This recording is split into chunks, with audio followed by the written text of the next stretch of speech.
Hi guys, welcome. I'm William. I'm Brian. I'm Tyler.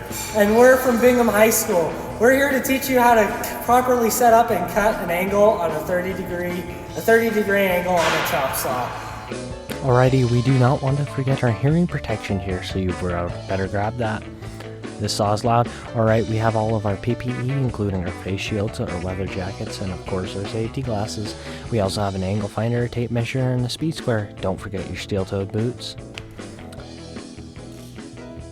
And then you're wanting to put on your PPE correctly because this saw does shoot metal chunks at you instead of little grinding dust bits. Do not forget your hearing protection because this thing is loud.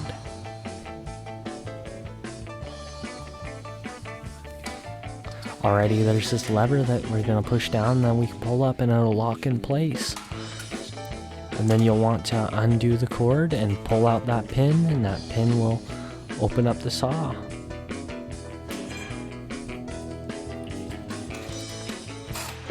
And then you're going to want to turn that lever and flip up the other lever, and then you can have that open. And what I'm doing right here is adjusting the metal so it aligns with the bed and it's parallel to the bed so I don't get a skewed cut. You want it at a 90-degree angle from the blade. Just like that.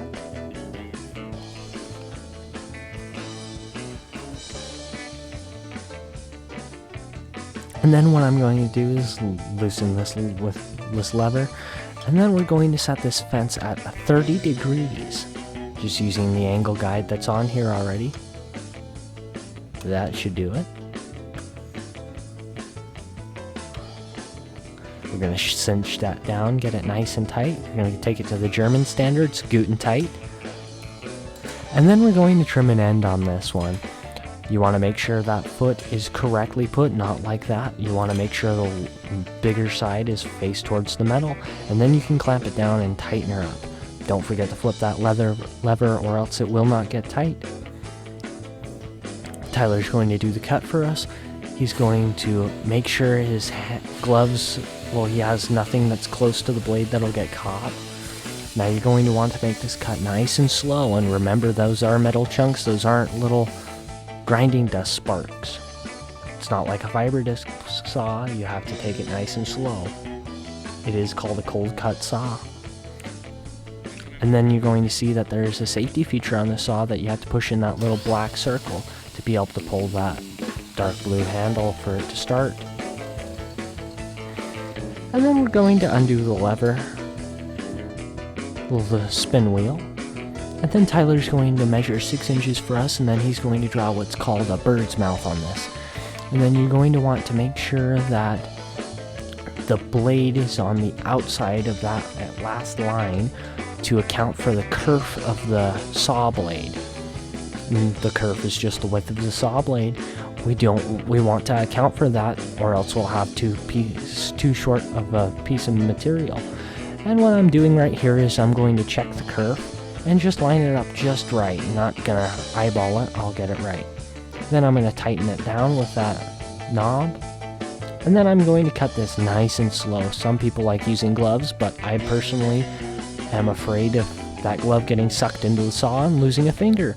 Remember, this piece of metal is hot, so you want to treat it as such, but ours wasn't in this case.